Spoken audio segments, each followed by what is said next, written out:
Hace unos días, la candidata de Fuerza Popular presentó a quienes la van a acompañar en el equipo técnico de su trabajo electoral, y uno de ellos fue Carlos Brus, ¿no? Ex adversario, enemigo del fujimorismo, y hoy está ahí. Él ha dado sus razones por las cuales ha tomado esa decisión. La hemos escuchado, por supuesto. Él está nuevamente con nosotros. Carlos, ¿cómo está? Muy buenos días. Hola, Mónica, ¿cómo estás? A ver, esta última encuesta de Datum aparece en esta fotografía como que el señor Castillo despega un poquito y la señora Fujimori se estanca. Vale decir que lo que recoge son las últimas actividades electorales y estrategias electorales desplegadas por ambos candidatos.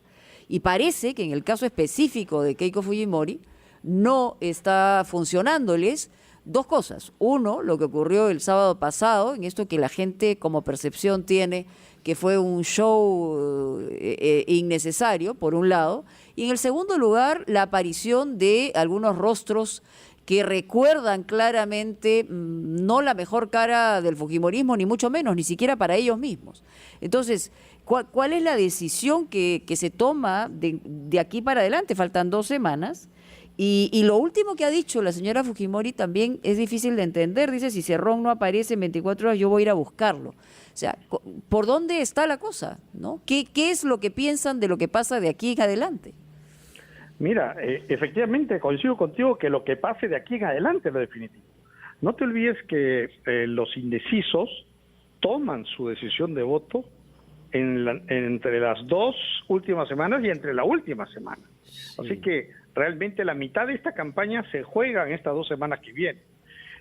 Ya, pero lo que decía también Urdi Torrado es que lo que van a tener que hacer es quitarse votos entre los votos duros que hay, porque digamos que de los indecisos no revertiría ninguna tendencia, ¿no? Probablemente, efectivamente, no solamente se trate de captar votos de indecisos, sino también de captar votos del adversario. Pero también tenemos que señalar que esta encuesta ha mostrado ligeros diferencias con la encuesta anterior que están dentro del margen de error. En el caso de Keiko Fujimori es medio punto y en el caso de Castillo es 1,5 puntos. Está dentro del margen de error.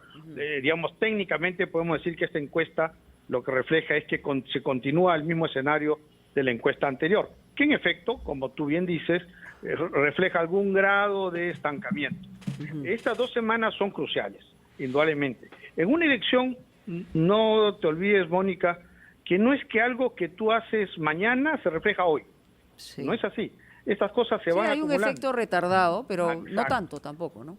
Pero, por ejemplo, el tema de las agresiones de los periodistas es algo que recién la gente medianamente informada se está dando cuenta de eso el día de hoy, que ha salido en la prensa escrita.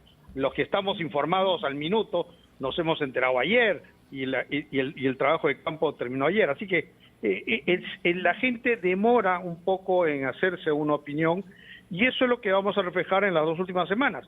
Por supuesto, no hay que menospreciar las encuestas, es un indicativo y para nosotros nos indica que hay que trabajar más fuerte en estas 2 semanas que vienen. Señor Brus, usted mismo, tal y como ha tomado contacto con sus nuevos colegas en el equipo técnico de Keiko Fujimori, ¿qué es lo que va a pedir que se introduzca en el plan de gobierno? Hemos visto que hay innovaciones ya, pero a usted se le asocia sobre todo por su experiencia en vivienda. ¿Hay alguna propuesta nueva que veremos en los próximos días en este sector? Sí, nosotros estamos haciendo algunas sugerencias en materia de vivienda, entre las cuales quizás la más importante es la creación de una entidad urbanizadora del Estado. Y me explico, la gente, lo hemos visto en las últimas semanas, recurre a una invasión arriesgando su integridad, no porque sean delincuentes, sino porque no tienen otra opción de dónde vivir. Ya no les alcanza para alquilar algo y por lo tanto se arriesgan para participar en esta invasión. Estas invasiones no son gratis, hay que pagarle a un invasor. ¿Qué ocurre? El Estado, y generalmente se invaden tierras del Estado. El Estado pierde al año miles de hectáreas de terreno en este tipo de invasiones, no solo en Lima, sino en todo el Perú. ¿Y por qué no hace programas techo propio? porque estas tierras no tienen servicios públicos, es decir, no tienen agua, desagüe y luz. Todo lo que planteamos es que haya una entidad del Estado que genere ese suelo urbano, es decir, sobre hectáreas que tiene el Estado, ponga las redes primarias de agua, desagüe y luz, subaste estos lotes, estos macro lotes, al sector privado, y el sector privado se encargará de las redes secundarias de agua, desagüe y luz, la lotización y la casa. De esta manera, pagando lo mismo que paga la gente por participar en una invasión, esa misma plata sirve de cuota inicial para que puedan adquirir su casa de techo propio, cosa que en vez de estar esperando 10 años a que le den título de propiedad, otros 10 años a que le pongan agua, desagüe y luz, y ladrillo por ladrillo construir su casita, con techo propio, desde el día 1 tienen título de propiedad, agua, desagüe, una vivienda digna y decorosa. Don Carlos Brus, ¿cómo está usted? Muy buenos días. Hola, ¿qué tal? Hay un tema en las encuestas que se ha visto reflejado en estos últimos meses, lo conversábamos con Urpi Torrado, y es un pasivo en el caso de Keiko, que es la credibilidad. La encuesta lo dice. El caso, por ejemplo, de la reconciliación entre Keiko y Kenji ha sido tomado por los encuestados como una especie de plan de estrategia, ¿cierto? No es algo sincero. También un gran porcentaje, más del 80%, no confía tanto en que cumpla con lo prometido.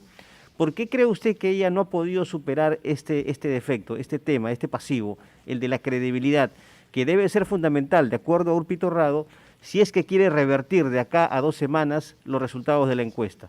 Le pido por favor un minuto, porque tenemos que ir con la pausa de esta media hora y luego regresamos para escuchar su respuesta, por favor, don Carlos Brus.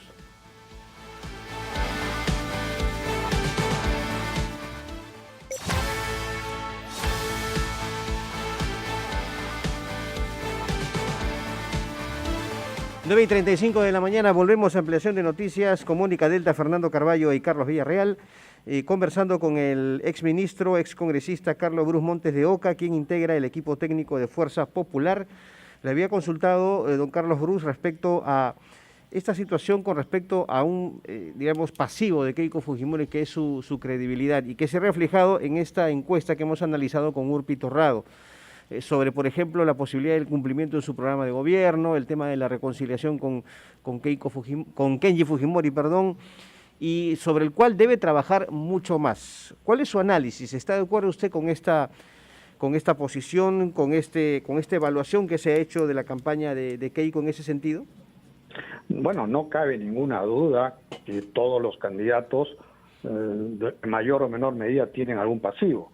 En el caso de Keiko Fujimori, yo mismo no he votado por ella en la primera vuelta, mi opción fue otra. En segunda vuelta tenemos que optar por uno de los dos, y creemos que en el caso del señor Castillo, sus pasivos y sus peligros son muchísimo mayores que los de la señora Fujimori. Obviamente este mensaje, el hecho de que la candidatura de Keiko Fujimori es una candidatura que va a significar garantía de crecimiento económico, respeto a las libertades individuales, es algo que hay que comunicar bien, versus el peligro en materia económica que significa la candidatura del señor Castillo, y las evidencias que estamos viendo de poco respeto a derechos como el de la libertad de prensa, en los casos de agresión. Ya, pero ¿por qué cree que eso no ha calado? ¿Por qué cree que eso no ha pegado, entre comillas? Bueno, estamos todavía en campaña. No te olvides que las 2 últimas semanas es casi la mitad de la campaña.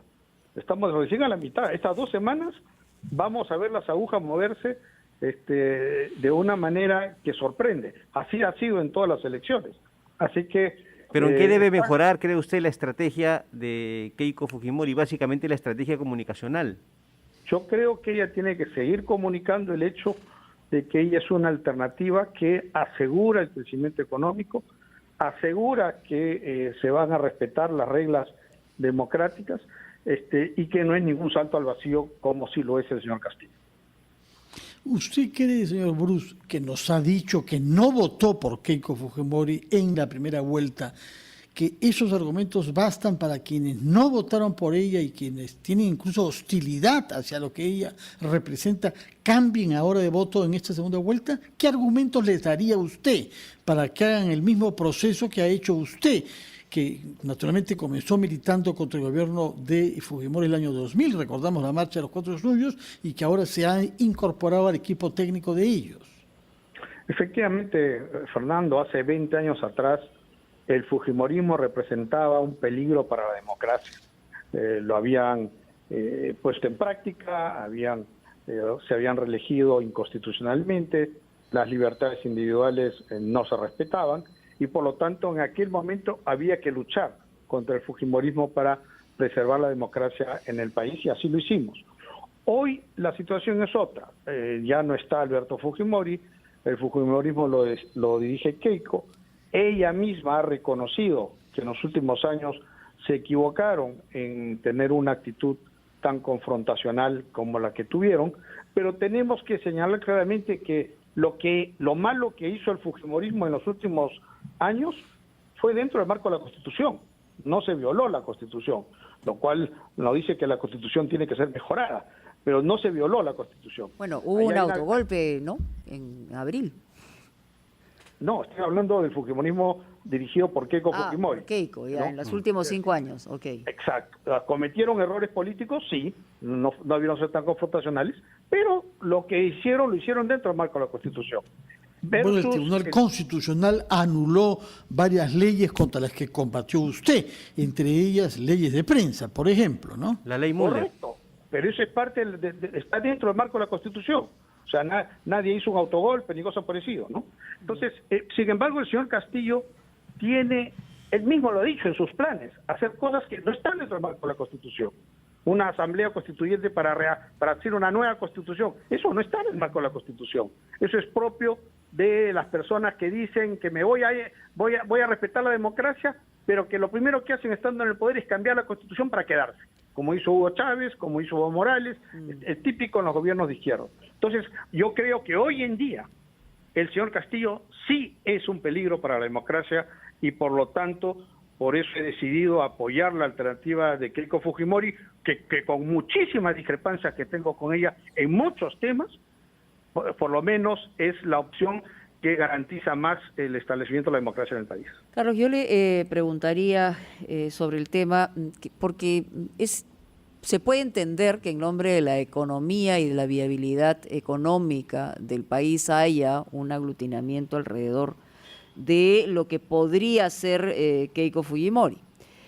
Sin embargo, la candidatura de Pedro Castillo, lo que no solamente la gente percibe, y en mayoría el país, el centro, el sur del país, el oriente, incluso el norte, y un porcentaje aquí en Lima, es que les da alguna esperanza de cambio, mientras que en el caso de Keiko Fujimori no daría a ese grupo humano ninguna esperanza de cambio.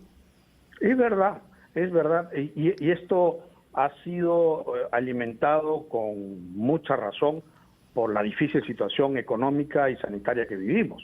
No estamos teniendo 200, 300, hemos llegado a 400 muertos al día. Ni la peor guerra en la que el Perú ha participado ha generado semejante cantidad de muertos. Y sobre todo, muchos de esos muertos vienen de las clases sociales más necesitadas, que no tuvieron acceso al oxígeno, no tuvieron acceso a un sistema de salud. Entonces, obviamente hay mucho hígado en el voto hoy en día, y justificadamente. Yo estoy seguro que si de repente a mí me pasaba algo así con algunos de mis familiares, quién sabe, mi voto sería mucho más radical. Eso hay que entenderlo. Y mucho de esta gente, por supuesto, le culpa al modelo, y que el modelo ha sido culpa de todo. Lamentablemente, hay que comunicar que no se trata tanto del modelo, sino de aquellos que gerenciaban el Estado en ese momento, que han sido unos perfectos inútiles, ¿no? En el caso específico del señor Martín Vizcarra, que no compró ni oxígeno, que no compró las vacunas, realmente ha sido una negligencia, pero punible, la que ha habido, y que eso no es culpa del modelo que había. Entonces, ese es... Pero quizás también antes de lo que hay él, que ¿no? comunicar, Cuando usted estaba en el gobierno, que es la razón por la que los fujimoristas y otros decidieron vacar al presidente que era su presidente, ¿no?